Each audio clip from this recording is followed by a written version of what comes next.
আমি চন্দন ঘোষ চৌধুরীর কাছে যাব।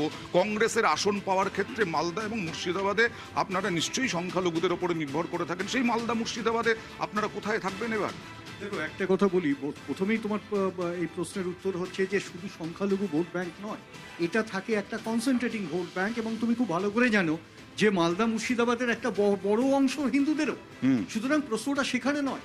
তুমি অধীরবাবুর একটা কথা শুনলে বারবার উনি যে কথাটা বলছেন যে ইলেকটোরাল প্রসেসে যদি একটি ভ্যালিড ভোটারও বাদ যায় তাহলে কনস্টিটিউশনের 21 ফান্ডামেন্টাল রাইটটা ভায়োলেট হচ্ছে, right two elect, right two B elected.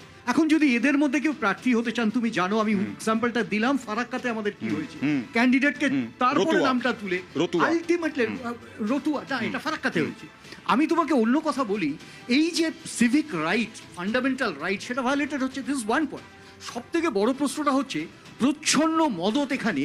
যে ইলেকশন কমিশন এই কাজটা করছেন তার অনেক আগে তার মাস্টার টার্গেটটা দিয়ে দিয়েছেন তাকে। মানে আমি বলছি এটা প্রকাশ্যে, তার মাস্টার বলছেন 1,20,00,000, 91 পৌঁছানো গেছে, অর্থাৎ তারপরে আরো বাকি আছে, এবং সেটা বললেন পিকচার আমি বাকি।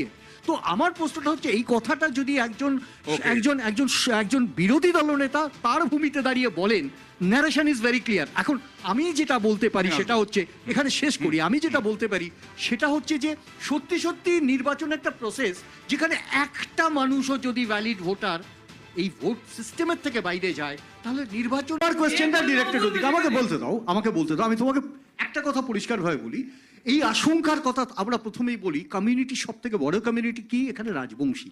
মতুয়া সেকেন্ড বিগেস্ট কমিউনিটি যদি কমিউনিটি হিসেবে দেখো। তাহলে এই ভোটটা কাদের এবং যাদের অভয় দিতে হয়েছিল? যখন মানুষ ওই আলটিমেটলি লাইনে দাঁড়াচ্ছে, তখন মানুষ ওই লাইনেও দাঁড়াচ্ছে ওদের সিএএ ক্যাম্প। ওরা কিন্তু একবারও প্রভিশনের কাজ করেনি। এটা হচ্ছে এক। 2 নম্বর হচ্ছে, কে বলেছিলেন এখানে এসআইআর হতে দেবো না? কোন মানুষগুলোকে প্রলুব্ধ করা হয়েছে?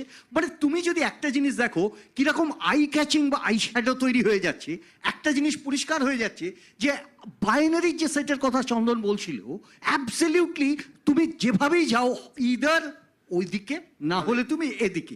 এই যে বাইনারির মাঝখানে খেলা,